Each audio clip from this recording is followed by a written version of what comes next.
Baik, kita mulai ya Bapak Ibu. Bismillahirrahmanirrahim. Assalamualaikum warahmatullahi wabarakatuh. Waalaikumsalam warahmatullahi wabarakatuh. Terima kasih kepada Bapak Ibu yang telah hadir di ruangan rapat ini mengikuti kegiatan destinasi budaya positif di lingkungan sekolah. Nah, di sini yang akan dipresentasikan oleh Ibu Kopi Musara, CDP Angkatan 11. Ada Ibu Kopi dan silakan.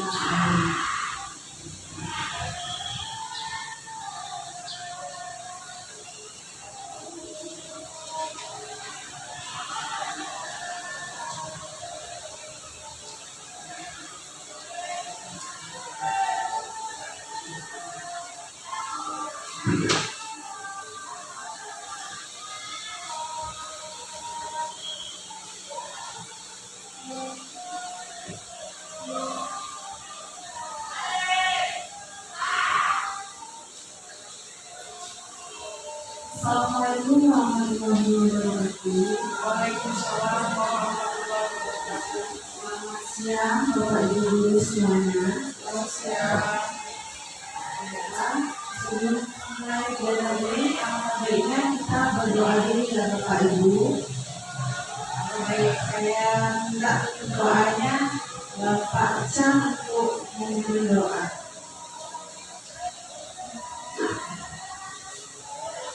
Assalamualaikum warahmatullahi wabarakatuh. Bapak Ibu sekalian, mohon hikmah dari kegiatan kita pada hari ini.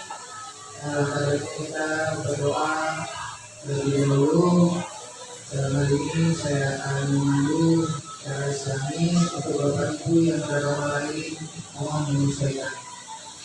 Bismillahirrahmanirrahim. Bismillahirrahmanirrahim. Pada hari ini Selasa tanggal 27 Agustus 2024 bertempat di ruang rapat kesehatan Kesahan. Kami mengadakan destinasi budaya positif di lingkungan sekolah. Alhamdulillahirobbilalamin. Wassalatu wassalamu ala asyrofil anbiya'i wal mursalin wa ala alihi washabihi ajmain. Ya Allah, ya Tuhan kami, mudahkanlah urusan kami pada hari ini dalam rangka meningkatkan kompetensi kami dalam kegiatan budaya positif di lingkungan sekolah, yang mana nantinya ilmu yang kami dapat dari kegiatan ini semoga menjadi daya tarik bagi kami dan bisa kami implementasikan dalam kehidupan kami sehari-hari.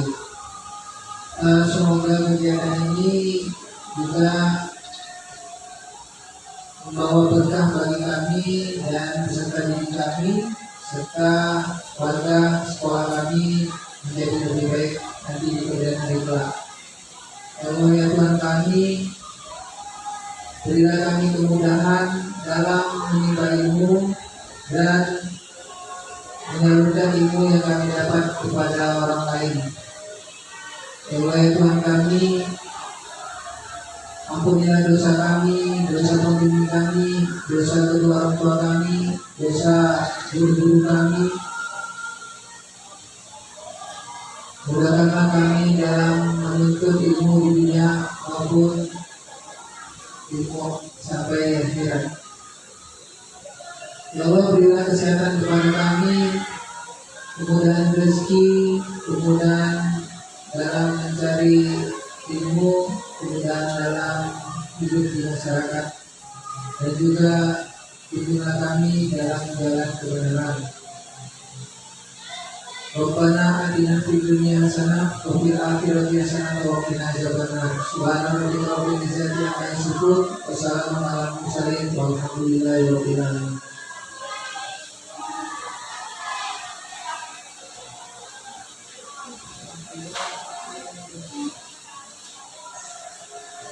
Terima kasih kepada Pak Cang yang telah membacakan doa untuk ikhlasnya.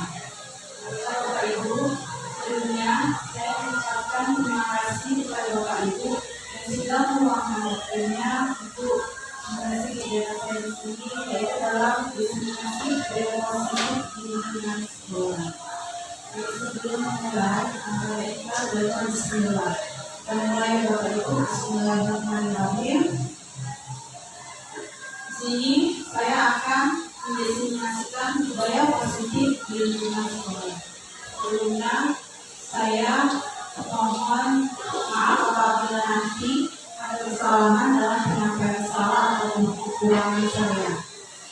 Saya juga di sini memberikan pemaparan definisi budaya positif sebagaimana saya telah melakukan ilmu dalam pendidikan sebelum saya. Di sini saya bukan berniat untuk mengajari, tapi di sini saya berbagi ilmu apa ilmu yang saya dapat dari pendidikan CBP saya.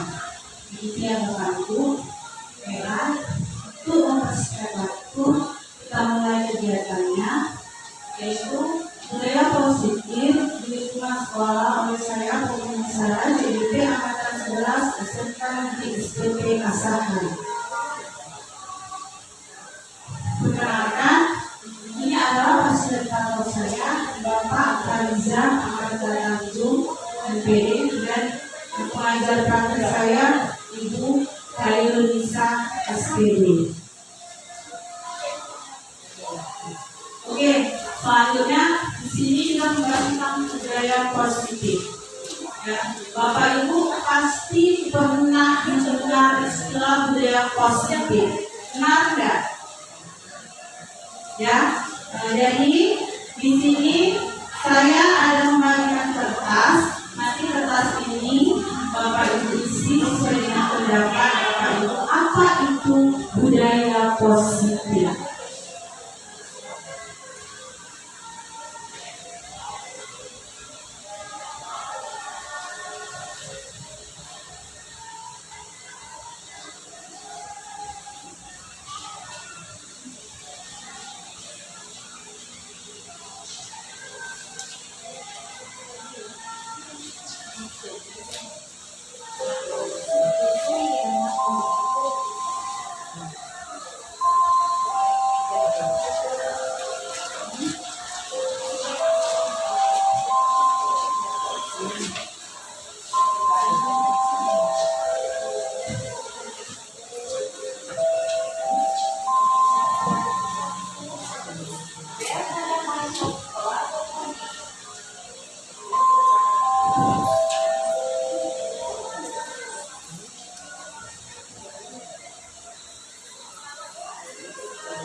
Bapak Ibu sudah siap?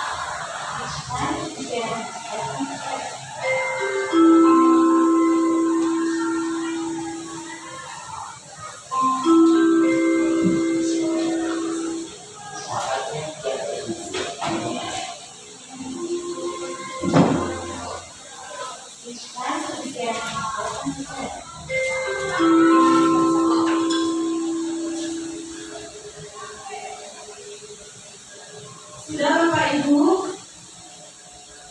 Belum ya? Saya dulu ya.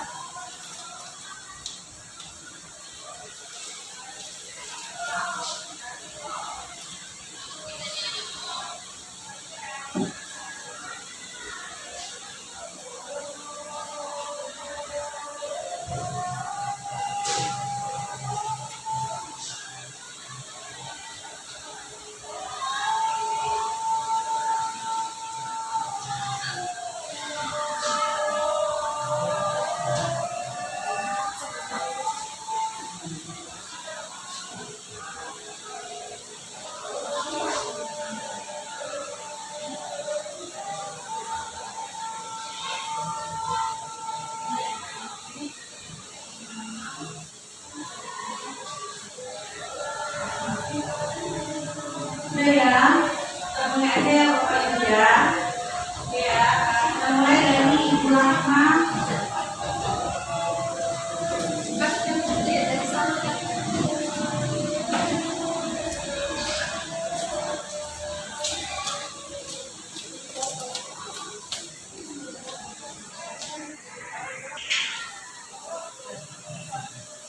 Baik, selanjutnya Bapak Ibu, kita mulai tadi dari Ibu Rahma. Silakan Ibu Rahma untuk berikan tanggapannya.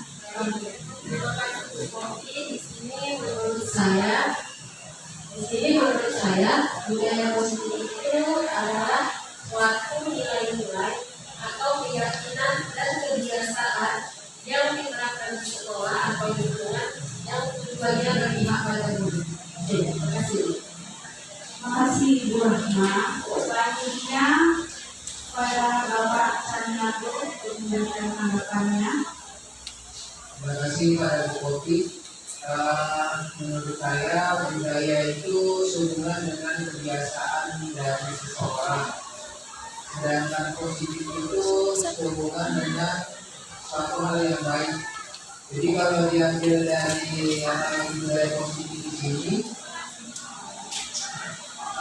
budaya positif adalah kebiasaan baik seseorang yang dapat digunakan kepada orang lain dengan tujuan untuk meningkatkan kualitas baik dari yang memberi budaya positif maupun yang menerima budaya positif. Jadi baik dari internal sendiri maupun eksternal. Jadi tujuannya adalah untuk meningkatkan kualitas yang baik normal maupun kemampuan dari semua pihak.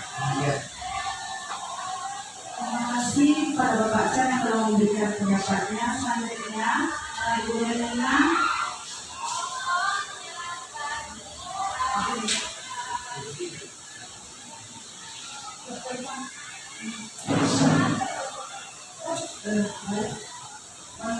Menurut saya budaya positif adalah karya atau ide seseorang atau sekelompok atau masyarakat. Karena positif adalah bernilai baik, benar atau sesuai dengan nilai-nilai sosial masyarakat. Jadi budaya positif adalah suatu karya atau ide yang dilaksanakan dalam kehidupan sehari-hari sesuai dengan nilai-nilai keberagaman sosial masyarakat. Terima kasih untuk Helena telah memberikan pendapatnya. Selanjutnya kepada Ibu Omelia untuk memberikan pendapatnya. Terima kasih untuk kesempatan ini. Menurut saya budaya positif adalah nilai atau nilai-nilai sekali desain kebersihan di sekolah yang diberikan kepada siswa. Contohnya seperti golong-golong kebersihan sekolah dan juga budayanya kedisiplinan. Terima kasih kepada Ibu Omelia telah memberikan pendapatnya. Langsung selanjutnya pada Ibu Dewi, silakan.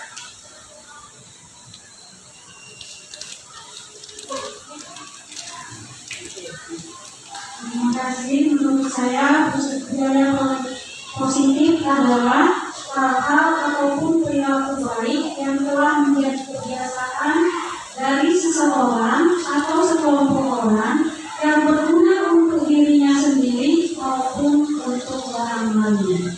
Terima kasih. Terima kasih Ibu Dewi telah memberikan budaya positif. Yang terakhir Ibu Dewi, silakan pada Ibu Dewi. Terima kasih.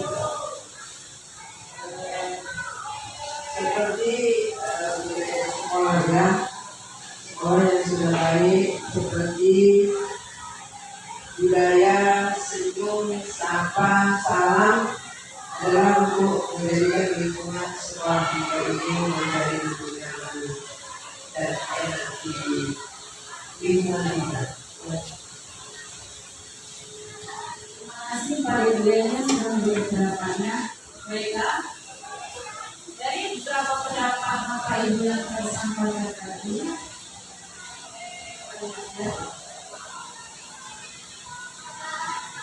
jadi dapat disimpulkan budaya positif itu adalah nilai-nilai, keyakinan dan kebiasaan di lingkungan sekolah yang berpihak pada murid. Hal ini bisa dilakukan agar murid dapat berkembang menjadi budaya yang kritis, penuh hormat dan bertanggung jawab.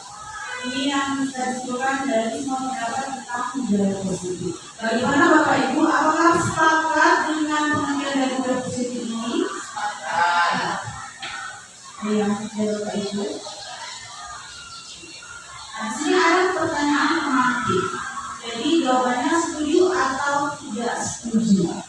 Ya, saya bacakan pertanyaan yang pertama. Hukuman dapat mendisiplinkan anak. Bagaimana Bapak Ibu? Setuju atau tidak setuju? Setuju, ya. Ya, baik ya. Yang kedua, pemberian hukuman dengan hal positif seperti membaca atau membersihkan halaman sekolah dapat meningkatkan disiplin anak. Setuju atau tidak setuju Bapak Ibu? Setuju, ya. Yang ketiga, memberi penghargaan dapat meningkatkan motivasi belajar anak. Setuju atau tidak setuju Bapak Ibu? Oke, sangat setuju. Disebutkan ya. Selanjutnya, ya, nilai-nilai kebajikan universal. Di sini nilai-nilai kebajikan universal adalah sifat-sifat positif manusia yang merupakan tujuan mulia yang ingin dicapai setiap individu. Nilai-nilai tersebut bersifat universal dan lintas bahasa, suku, bangsa, agama maupun latar belakang. Nilai-nilai kebajikan yang ingin dicapai oleh setiap anak Indonesia kita kenal dengan profil pelajar Pancasila. Nah, di antaranya yaitu nilainya beriman, bertakwa kepada Tuhan Yang Maha Esa, berakhlak mulia, mandiri, bernalar kritis, beraneka-rekaan global, gotong royong, dan terakhir adalah kreatif. Oke, dengarkan saya buat streaming ya. Jadi streamingnya sudah biasa kita dengar. Kalau kita bilang semangat pagi, pagi, ya kan? Nah, itu yang kita biasa lakukan ya Bapak Ibu untuk supaya kita bersemangat. Kita ulang lagi ya. Semangat pagi, luar biasa. Oke, sekarang tidak Bapak Ibu. Terus ini ada perbedaan hukuman dan konsekuensi. Ya, hukuman adalah sesuatu yang menyakiti, harus terjadi, membuat anak sakit, fisik maupun hati, untuk jangka waktu yang lama atau panjang.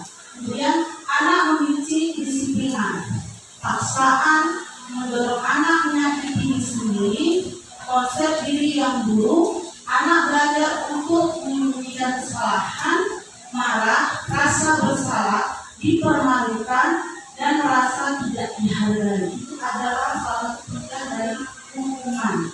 Ya. Selanjutnya, konsekuensi.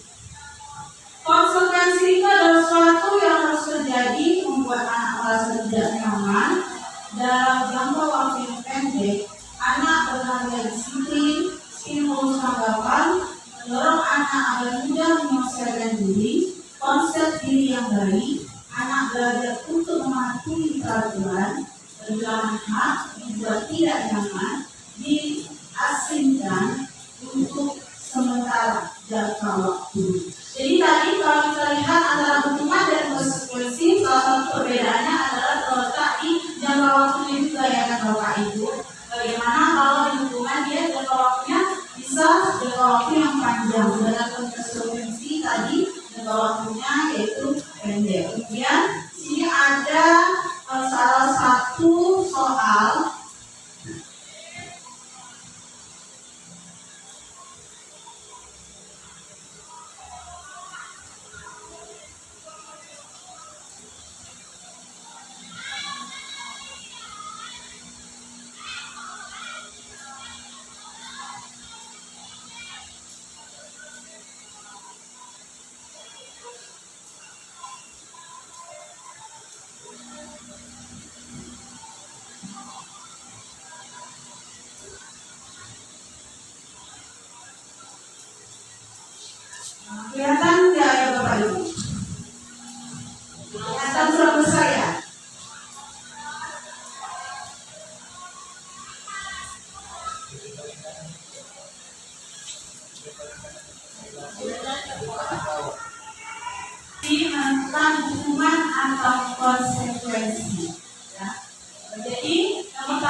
kalimatnya, saya tidak akan terlambat lagi. Jadi di kertas yang tadi saya kasih Bapak Ibu, di situ bisa dituliskan. Ini termasuk hukuman atau konsekuensi. Bisa dibuat dari sekarang Bapak Ibu.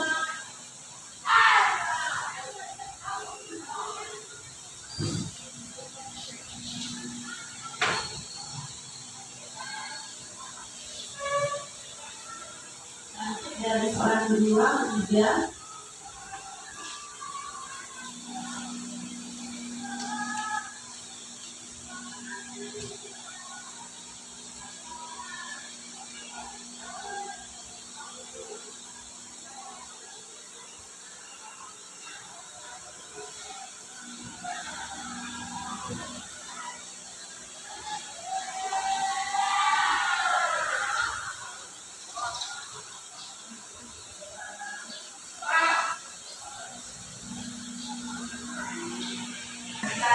Dari Ibu Rahma dulu.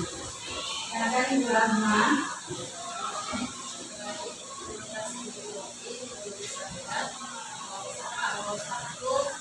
Mencatatlah sekali yang kali saya tidak akan melakukan saya itu.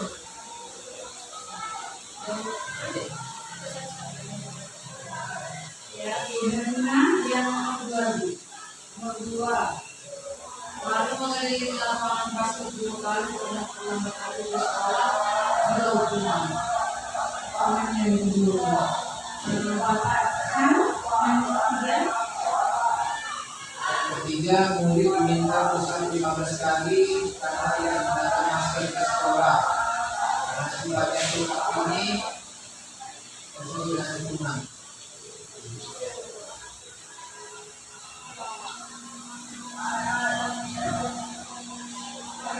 Selanjutnya,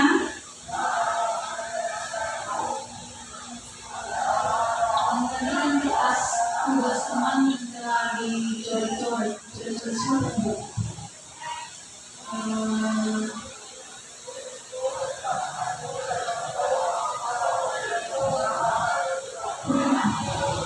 Ya, selanjutnya, my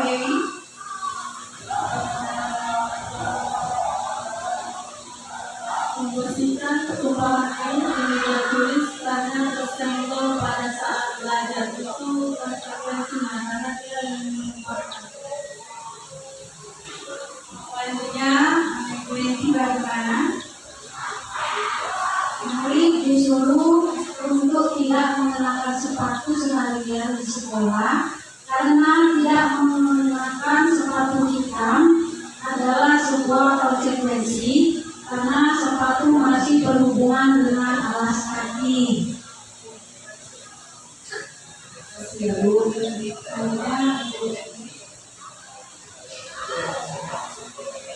Lalu mengiringi lapangan basket 2 kali karena terlambat 10 menit untuk pelajaran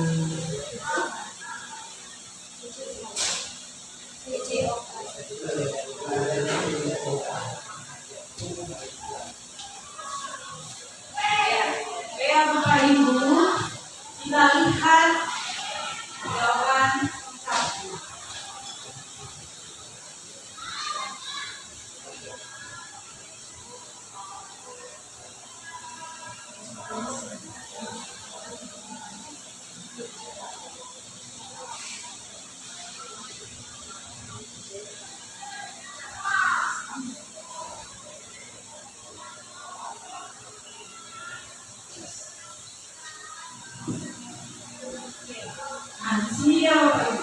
Jadi yang tadi yang pertama itu mencatat satu kali dalam buku kalimat saya tidak akan terlambat lagi karena terlambat ke sekolah.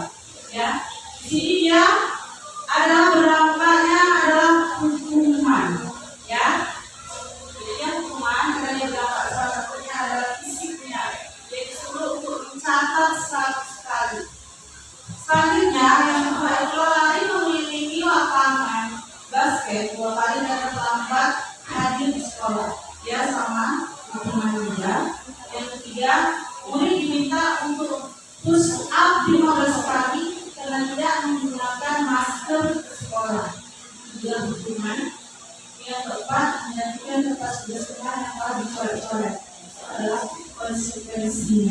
bercoret semuanya, jadi bersih-bersihnya dan semuanya. Selanjutnya bersihkan dengan air yang tidak tulis karena senggol pada saat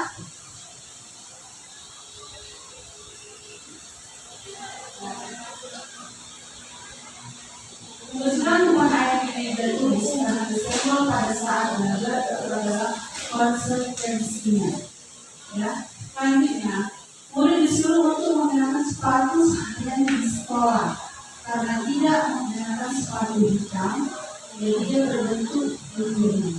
Dan yang terakhir adalah lari meliling lapangan basket 2 kali karena terlambat 10 menit untuk dalam beberapa ada konsistensi. Juga ada terlihat antara yang soal tadi yang soal beberapa ada lari, kemudian yang terakhir juga lari. Di situ perbedaannya adalah pastinya di situ tentang pelajaran video. Ya, nah itu. Kita lanjut ya Bapak Ibu.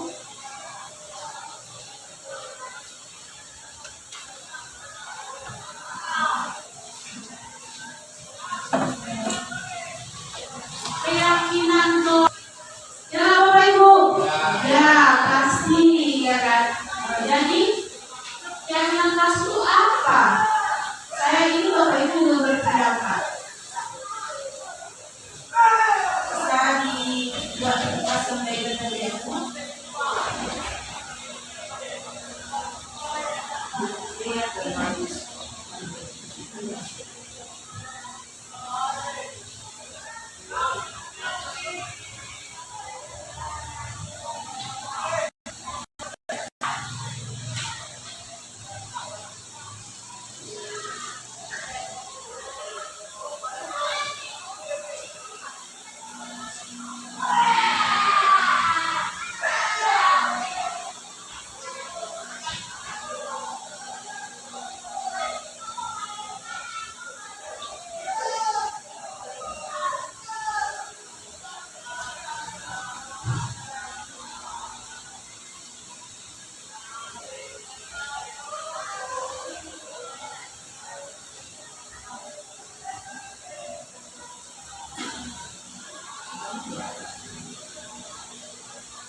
Baik, terima kasih Bu. Menurut saya keyakinan kelas itu sebagai nilai atau prinsip yang disepakati bersama oleh guru dan murid. Bisa dikatakan kesepakatan atau dan murid mau apa kira-kira proses belajar nanti. Menurut saya. Terima kasih kepada Ibu Rama. Selanjutnya kepada Mbak Wacan. Menurut saya, keyakinan ini sehubungan dengan kepastian. Tidak ada satu keraguan di dalam diri baik guru maupun murid di kelas. Sesuatu yang wajib diikuti sesuai dengan hati nurani. Tadi yang disampaikan Ibu Rama ini bisa dikatakan identik dengan satu kesepakatan. Jadi kalau sudah kita sepakat yang aturan di dalam kelas, otomatis antara guru dan siswa itu yakin bahwa tujuan pembelajaran itu bakal tercapai. Demikian. Selanjutnya Bu Bertina. Keyakinan kelas adalah suatu kepercayaan yang menjadi dorongan bagi masing-masing siswa atau guru warga kelas bahwa setiap usaha pasti membuahkan hasil. Ya, jadi tadi ada beberapa pendapat yang menyatakan bahwasanya ini adalah suatu nilai visi, kemudian ada yang pendapat meningkatkan kami pasti yang berminat adalah dari keraguan kepercayaan.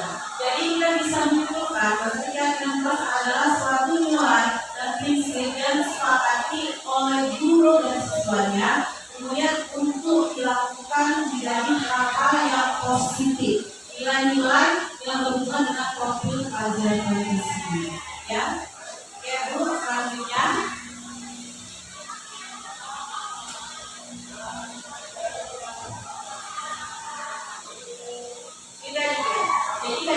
kelas itu ada di budaya positif, kemudian lingkungan yang positif, keyakinan kelas, dan itu adalah kelasnya. Nah, ini dia tadi ya semuanya. Kemudian tujuan keyakinan kelas itu adalah menciptakan lingkungan belajar yang aman, saling menghormati dan kondusif, meningkatkan disiplin dan keteraturan kelas, meningkatkan fokus dan konsentrasi siswa, membangun rasa hormat dan tanggung jawab, meningkatkan komunikasi dan kerjasama, dan yang terakhir adalah meningkatkan motivasi belajar. Ini adalah keyakinan kelas yang saya buat di dalam kelas saya.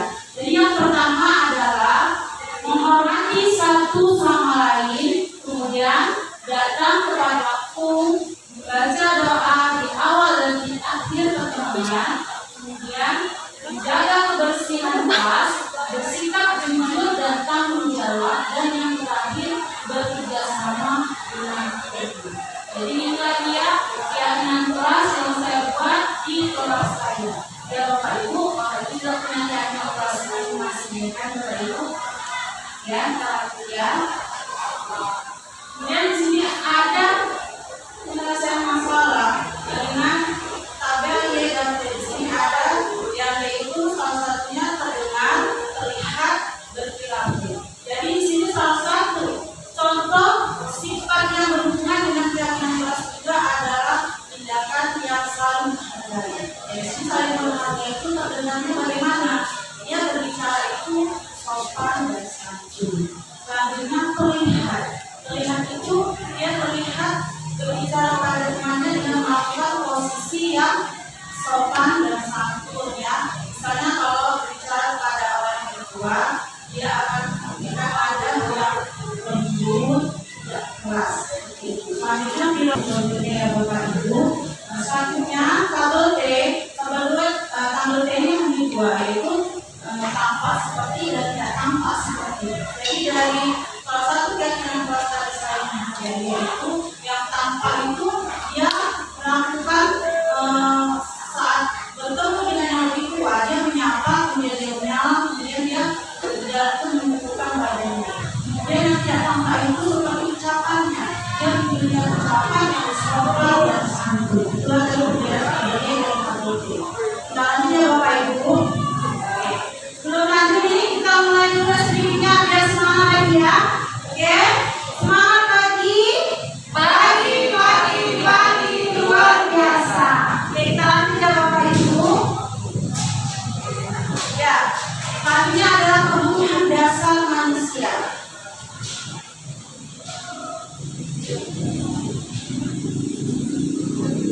Di sini kebutuhan dasar manusia ada 5, yaitu yang pertama itu adalah bertahan hidup, kemudian penguasaan, kesenangan, tempat kasih sayang, dan yang kelima adalah kebebasan.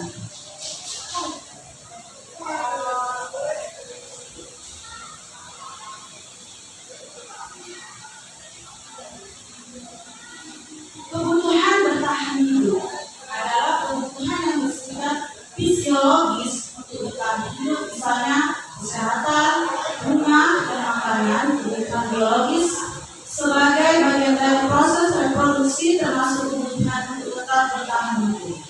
Komponen psikologis pada kebutuhan ini meliputi kebutuhan akan perasaan aman dalam kasus Doni. Di atas ini sebelumnya ada kasus dari kita ambil ya.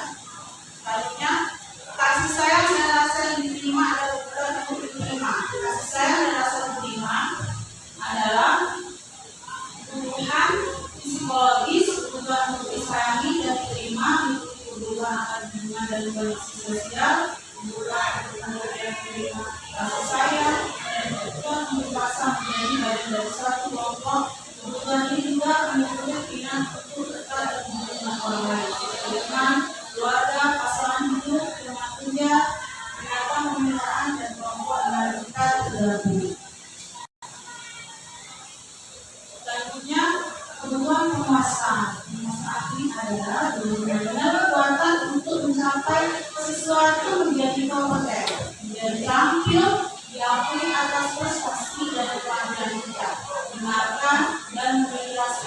ini. Kebutuhan ini meliputi keinginan untuk melakukan berharga, bisa membuat perbedaan, bisa membuat perusahaan kompetensi, diakui, dihormati. Ini meliputi senang dan keinginan untuk memiliki karir. Selanjutnya, kebebasan atau kebutuhan akan pilihan. Kebutuhan untuk bebas adalah kebutuhan akan kemandirian, otonomi, memiliki pilihan yang mampu mengendalikan diri seseorang. Ya, kita lanjut Bapak Ibu. Yang pertama adalah kesenangan, untuk merasa senang, yaitu kebutuhan untuk mencari kesenangan, bermain dan tertawa, bayangkan tanpa kenikmatan ataupun betapa menyenangkan. Ya, ini biasa. Selanjutnya, posisi kontrol manusia. Kelima posisi kontrol manusia. Ya, yaitu yang pertama adalah penghukum.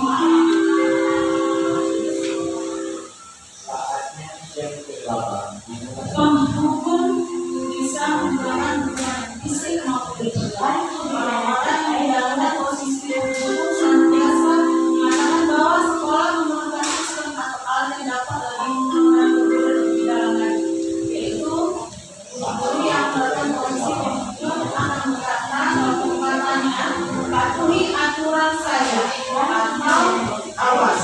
Yang kedua adalah kamu selalu saja salah. Yang ketiga, selalu pasti selalu yang terakhir selesai. Yang keempat adalah guru seperti ini senantiasa berbicara hanya ada satu cara agar pembelajaran bisa berhasil, yaitu dengan cara yang dapat itu menghukum. Selanjutnya, yaitu membuat merasa bersalah. Posisi ini biasanya guru akan bersuara lebih lembut, membuat rasa bersalah, akan menggunakan kepentingan yang membuat orang lain merasa tidak nyaman, bersalah atau rendah. Contoh perkataannya yaitu, ibu sangat kecewa sekali dengan kamu. Selanjutnya, berapa kali bapak harus memberitahu kamu ya? Selanjutnya katanya itu gimana coba? Kalau orang tua kamu tahu kamu berbuat begini.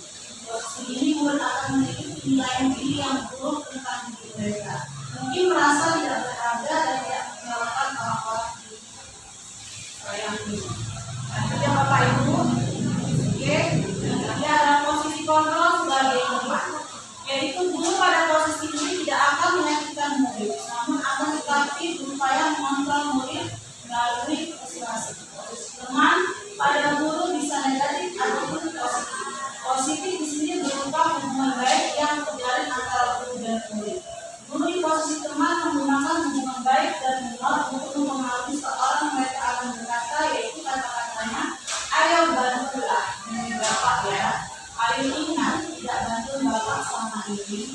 Ya sudah, kali ini tidak apa-apa nanti dibantu. Selanjutnya ya, selanjutnya Bapak Ibu, posisi kontrol sebagai pemantau. Pemantau berarti mengawasi. Pada saat kita mengawasi, kita bertanggung jawab atas perilaku orang-orang yang kita awasi. Posisi pemantau berdasarkan pada peraturan-peraturan yang berkonsekuensi. Dengan menggunakan sanksi atau konsekuensi, kita dapat memisahkan hubungan pribadi kita dengan murid sebagai seorang yang menjalankan posisi pemantau. Di sini perkataannya yaitu peraturannya apa yang telah kamu lakukan, sanksi atau konsekuensinya apa, itu yang disebutkan dari itu. Selanjutnya, yang terakhir adalah posisi kontrol sebagai manajer. Manajer adalah posisi di mana guru berbuat sesuatu bersama dengan murid, mempersilahkan murid mempertanggungjawabkan perilakunya, mendukung murid agar dapat menemukan solusi atas permasalahannya sendiri. Ya langsung saja kata-katanya di sini sebagai seorang media berkata apa yang kita yakini. Kemudian apakah kamu yakinnya? Jika kamu yakinnya, apakah kamu bersedia memperbaikinya?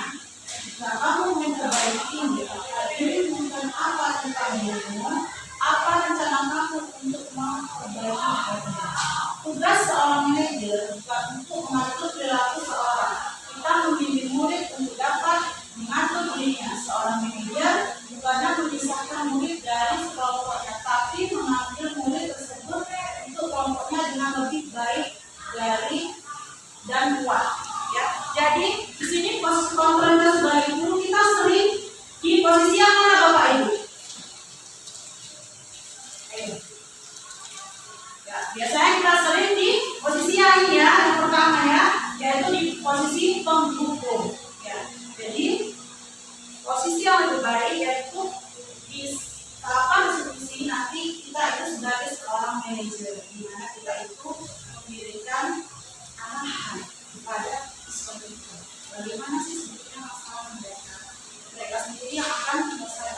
masalah mereka. Selanjutnya, nah, di sini ya segitiga restitusi. Baik Bapak Ibu, sini dapat terlihat segitiga restitusi ada 3 tahapan. Yang pertama adalah menstabilkan identitas, yang kedua adalah validasi kebutuhan, dan yang ketiga adalah menaikkan keyakinan. Ya. Jadi ya Bapak Ibu, di sini ada kasus. Kasus yang pertama adalah Aldi sering datang terlambat sehingga banyak pelajaran yang tertinggal. Ya, berikut adalah skenario penyelesaian masalah dengan segitiga restitusi.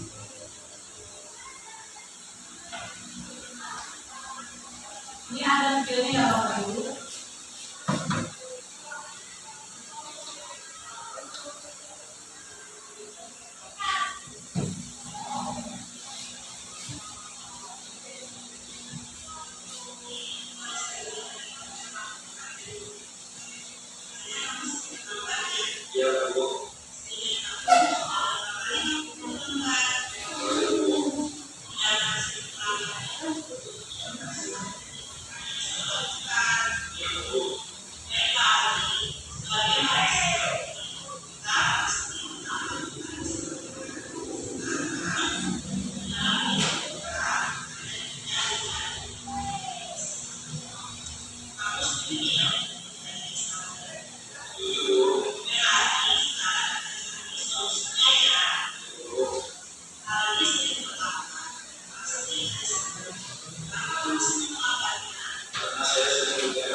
Stabilitas identitas validasi tindakan yang salah, kemudian menanyakan keyakinan kelas. Dari langsung melanggar keyakinan kelas disiplin. Ya, sekali lagi Bapak Ibu, kasus yang kedua. Ya, Sally tidak terima pekerjaan selalu dicontek oleh temannya Alex. Ya, dia marah dan tidak bisa menahan emosinya. Berikut adalah skenario penyelesaian masalah dengan segitiga distribusi.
Selanjutnya Bapak Ibu,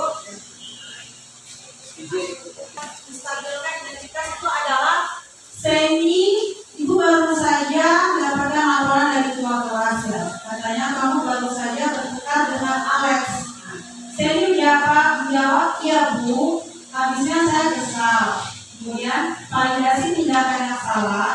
Semi, tindakan kamu bertindak demikian pasti ada sebabnya.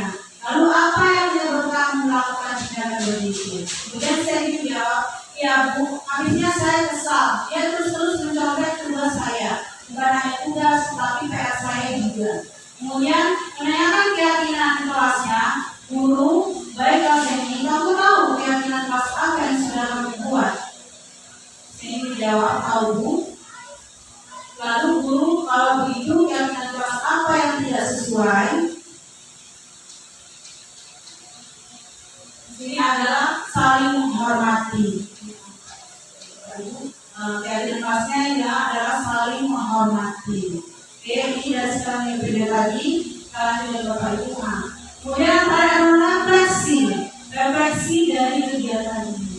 Yang pertama tadi, kalau baru apa yang mengubah paradigma saya yang saya dapatkan.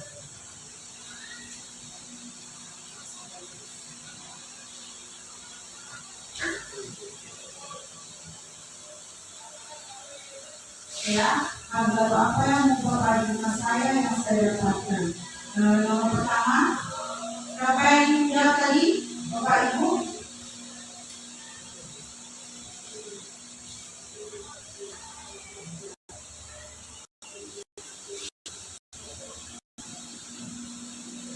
Ya. Jadi yang pertama itu adalah apa yang membuat paradigma saya yang saya dapatkan Ibu Rahma, bagaimana tanpa dari Ibu Rahma untuk berefleksikan soal yang pertama?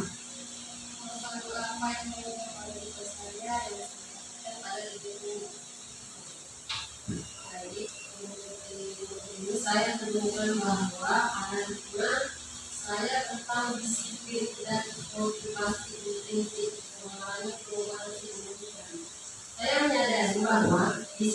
katanya tentang memenuhi aturan atau mengikuti jadwal yang ketat, tetapi juga tentang membangun kebiasaan yang mendukung tujuan jangka panjang dan memelihara motivasi internal. Menurut saya. Terima kasih ya Bu Rahma. Selanjutnya, lalu yang kedua, perasaan apa yang muncul selama mengikuti sesi ini khususnya mengenai makna disiplin dan motivasi intrinsik. Oke, Bu Erlina, silakan Bu. Selama mengikuti sesi ini, saya merasa terinspirasi dan itu memahami pentingnya disiplin dan motivasi intrinsik. Jelas perencanaan untuk menyadari bahwa disiplin tidak harus merasa atau bersifat memaksakan, tapi bisa juga datang dari dalam diri sendiri. Ketika saya memiliki pemahaman yang jelas tentang tujuan dari dunia ini, perasaan ini disertai dengan dorongan untuk mengevaluasi dan memperbaiki cara saya memandang dan menerapkan disiplin dan kehidupan sehari-hari.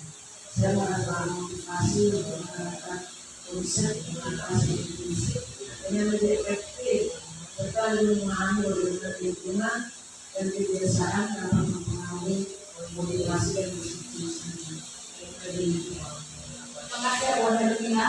Selanjutnya yang ketiga itu peran Anu seperti apakah yang telah lakukan selama mengikuti modul ini? Jadi modul 1 titik 4 tentang budaya positif. Selama mengikuti modul ini, saya berperan sebagai pendengar aktif dan peserta yang antusias. Saya berusaha untuk terlibat secara penuh dalam diskusi, berbagi pandangan dan pengalaman pribadi, serta mendukung rekan-rekan peserta dalam eksplorasi mereka tentang disiplin dan motivasi intrinsik. Saya juga mengambil inisiatif untuk mengaitkan konsep-konsep yang dipelajari dengan situasi nyata dan saya hadapi, serta mendorong dialog yang konstruktif untuk memperdalam pemahaman kelompok. Yang keempat adalah saya akan menjadi amal seperti apakah setelah mengikuti modul 1.4 budaya positif. Ya Bu Dari.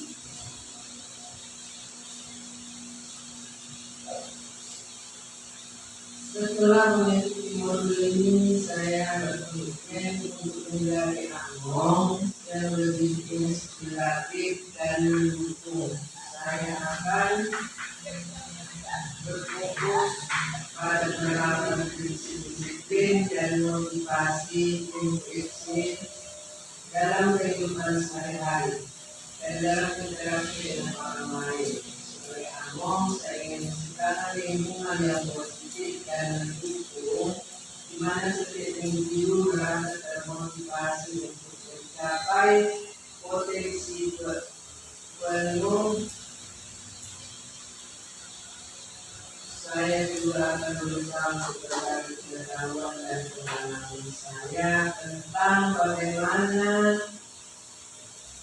membangun disiplin dan memotivasi diri sendiri dengan cara yang mendorong pertumbuhan dan keberhasilan bersama. Terima kasih ya Ibu Nur yang telah menjawab ini. Oke, jadi ini adalah terakhir posisinya sebagai redaksi kita yang dari ditetapkan oleh Bapak Ibu Guru. Selanjutnya sampai di akhir. Lalu dari kegiatan ini kita bisa menyimpulkan bahwasanya kegiatan budaya positif ini bisa memberikan nilai-nilai yang positif, ya, nilai-nilai yang berhubungan dengan keyakinan kelas, positif kontrol kita sebagai seorang guru, kemudian penyelesaian masalahnya restitusi, ya. Di situ semoga apa yang kita pelajari dari modul 1.4 ini bisa terapkan lingkungan masing-masing, ya, bisa memberikan manfaat bagi kita semua. Baiklah Bapak Ibu, terima kasih telah mengikuti kegiatan destinasi budaya positif yang telah saya paparkan. Saya akhiri dengan Assalamualaikum warahmatullahi wabarakatuh. Selamat siang. Oke, semangat pagi. Pagi luar biasa. Oke, terima kasih ya Bapak Ibu. Selanjutnya kita ada foto bersama ya Bapak Ibu. Pagi.